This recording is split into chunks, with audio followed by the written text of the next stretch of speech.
Bienvenidos a todos a esta sesión donde vamos a tratar el consentimiento en las campañas de marketing. En primer lugar me presento, yo soy Sara Hervías, soy abogada en el equipo de Metrixon y estoy especializada en protección de datos y en contratación tecnológica. Como decía, en esta sesión vamos a hablar del consentimiento en las campañas de marketing, sobre todo desde un punto de vista de protección de datos. A efectos de la sesión de hoy vamos a entender las campañas de marketing como el conjunto de estrategias de marketing que se llevan a cabo mediante mensajes promocionales enviados a una audiencia específica con el objetivo de generar una interacción, una conversión o una fidelización por parte de la persona destinataria de estos mensajes. Para hablar y ver cuáles son las obligaciones a tener en cuenta en estos casos y si necesitamos o no contar con el consentimiento de los destinatarios, vamos a plantear un caso ejemplo. Vamos a analizar el caso de una entidad española radicada en España, con sede en España, que quiere llevar a cabo en nombre propio el envío de comunicaciones comerciales mediante correos electrónicos. Quiere enviar estos correos electrónicos tanto a personas que ya son clientes de su entidad como a potenciales clientes. Entonces, en este caso, lo primero que tenemos que preguntarnos es si nos aplica la normativa de protección de datos.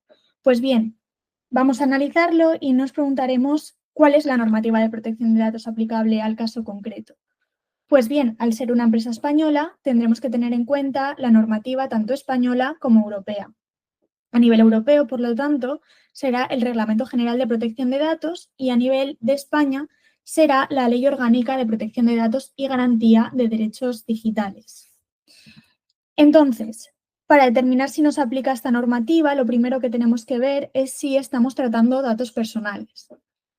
En el envío de comunicaciones comerciales a través de un correo electrónico, por su propia naturaleza, lo más probable es que estemos tratando datos personales, al menos los datos de contacto del destinatario. Salvo determinadas excepciones en que la dirección de correo electrónico del destinatario esté totalmente despersonalizada, como por ejemplo una dirección del tipo hola@empresa.com. Pero en el resto de casos, al menos estaremos tratando datos de contacto.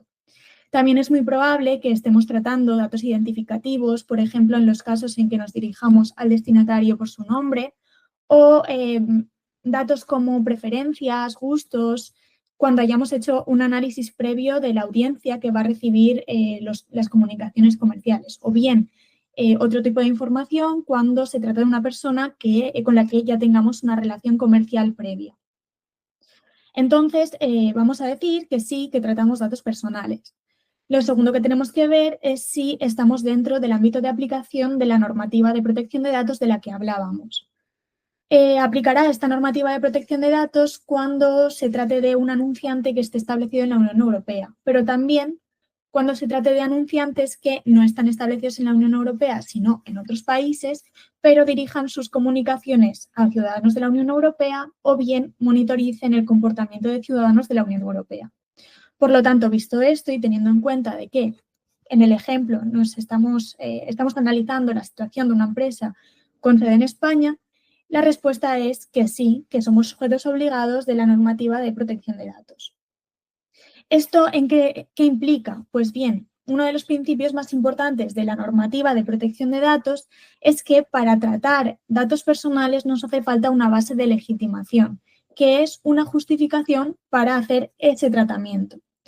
Esto se puede entender de la siguiente forma, que el Reglamento General de Protección de Datos y la Ley Orgánica parten de una prohibición del tratamiento de datos personales, salvo que concurran alguna de las circunstancias que se establecen expresamente en estas normas.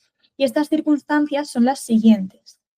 Bien que tengamos el consentimiento del interesado para llevar a cabo el tratamiento, bien que el tratamiento sea necesario para la ejecución de una relación contractual, que sea necesario para el cumplimiento de una obligación legal, que sea necesario para la satisfacción de intereses vitales del interesado o de terceros, para el cumplimiento del interés público o para la satisfacción de un interés legítimo del responsable, esto es, el anunciante en nombre de quien se llevan a cabo las comunicaciones comerciales. Entonces, estas son las posibilidades que tenemos. Y la pregunta sería, en el caso que estamos viendo, ¿cuáles son las bases de legitimación que nos encajan?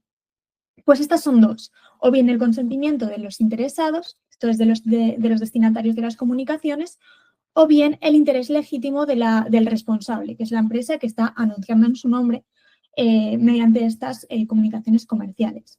Y esto no es porque lo digo yo, sino porque así lo establece una norma española, que es la Ley de Servicios de la Sociedad de la Información y el Comercio Electrónico, que es la norma que regula en España los servicios en línea y el comercio electrónico, y que está súper relacionada con la normativa de protección de datos. Y lo que nos dice esta norma es lo siguiente. Nos dice que queda prohibido el envío de comunicaciones comerciales por correo electrónico u otro medio equivalente que no hubieran sido previamente solicitadas o expresamente autorizadas por los destinatarios de las mismas. Esto es, nos está estableciendo que necesitamos el consentimiento para llevar a cabo comunicaciones comerciales por medios electrónicos como es el correo electrónico. Pero a continuación nos establece una excepción y nos dice que esto no será de aplicación cuando exista una relación contractual previa, siempre que se hubieran obtenido los datos de contacto de forma lícita y se emplearan para el envío de comunicaciones comerciales relativos a productos y servicios de la propia empresa y que se trate de productos o servicios similares a los que inicialmente hubieran sido contratados por el cliente, el destinatario. Entonces, ¿esto qué significa? ¿Significa que podemos prescindir del consentimiento para hacer comunicaciones comerciales? Pues la respuesta sería que depende. Podremos prescindir del consentimiento únicamente cuando exista una relación contractual previa con el destinatario, que sus datos se hubieran obtenido de forma lícita, que las comunicaciones comerciales sean de la misma empresa con la que tiene esta relación contractual previa y que los datos, los productos o servicios que se están promocionando a través de estas comunicaciones comerciales estén relacionados con los previamente contratados. Si falla alguna de estas premisas o circunstancias, necesitaremos el consentimiento del destinatario, que será el interesado. Si estamos en el escenario en que necesitamos el consentimiento, debemos saber que este consentimiento tiene que cumplir con las características que establece la normativa de protección de datos para que sea válido. Es decir, para que el consentimiento se considere válido por la normativa de protección de datos, este tiene que ser, en primer lugar, libre.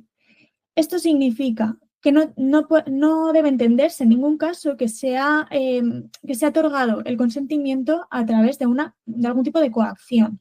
Por ejemplo, que la persona haya dado el consentimiento temiendo consecuencias negativas en el caso de no darlo. Por otro lado, el consentimiento tiene que ser específico. Es decir, no vale un consentimiento general, sino que tiene que ser un consentimiento separado, concreto y otorgado únicamente para la finalidad de la recepción de comunicaciones comerciales. El consentimiento también tiene que ser informado, es decir, se tiene que recabar únicamente tras proporcionar la información mínima que establece el Reglamento General de Protección de Datos. Y finalmente, el consentimiento tiene que ser inequívoco, es decir, se tiene que otorgar por el interesado mediante una manifestación o una acción afirmativa clara. Es decir, no tiene que caber ninguna duda de que el interesado está otorgando su consentimiento para esta finalidad. Por otro lado, la Ley de Servicios de la Sociedad de la Información y el Comercio Electrónico establece otra obligación en relación con las comunicaciones comerciales, y es que este tipo de comunicaciones siempre deben incluir la posibilidad de que el usuario opte por no recibir más este tipo de comunicaciones. Esto es lo que se conoce como el opt-out, que es la posibilidad de oponerse a la recepción de estas comunicaciones o a revocar el consentimiento otorgado en cualquier momento. Esto en la práctica lo solemos ver, por ejemplo, en casos como el envío de newsletter, donde en la parte inferior de las comunicaciones se da la opción de darse de baja de la newsletter. Y así es como se cumple con esta obligación de opt-out que establece la Ley de Servicios de la Sociedad de la Información y el Comercio Electrónico. Finalmente, me gustaría hablaros de cuál puede ser la consecuencia de no cumplir con estas obligaciones de las que hemos estado hablando. Y es que hemos hablado tanto de la normativa de protección de datos como de la Ley de Servicios de la Sociedad de la Información y el Comercio Electrónico. Y lo cierto es que ambas normas establecen una serie de sanciones como respuesta a las infracciones a las obligaciones.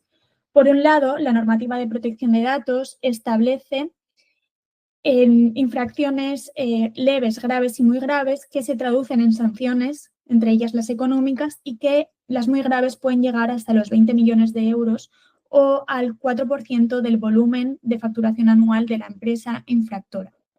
Con lo cual, se trata de sanciones con una cuantía muy elevada y, por lo tanto, a tener en cuenta. No solo eso, sino que también la Ley de Servicios de la Sociedad de Información y el Comercio Electrónico establece sanciones específicas para el caso de envíos de comunicaciones comerciales sin cumplir con las obligaciones de las que hemos estado hablando en esta sesión. Y lo que hace es clasificar estas infracciones en leves y graves, estableciendo para las leves sanciones de hasta 30.000 euros y para las graves desde 30.001 euros a 150.000 euros.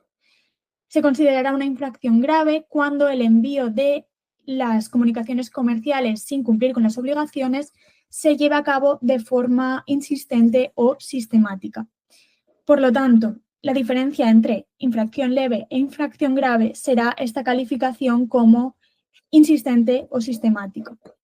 La Agencia Española de Protección de Datos ha considerado que existe este factor de insistencia y de envío sistemático cuando se lleven a cabo esas comunicaciones comerciales sin cumplir con las obligaciones durante el plazo de un año con un número de más de 3 comunicaciones comerciales. Bueno, en definitiva, se trata de un tema muy relacionado con la normativa de protección de datos y debéis saber que, al margen de lo que hemos visto, esta normativa conlleva muchas más obligaciones que se deben cumplir en el contexto de una empresa. No puedo profundizar en todas ellas ahora, pero si te interesa o crees que lo que hemos estado hablando hoy te afecta, o si crees que tu empresa puede no estar adaptada completamente a las obligaciones de protección de datos en un sentido mucho más amplio, pues estaremos encantados de hablar contigo desde Metrixon y aclarar todas tus dudas. Y bueno, con esto ha sido un placer impartir esta sesión. Tenéis aquí en esta diapositiva el contacto de Metrixon para preguntarnos todo lo que necesitéis y nos vemos a la próxima.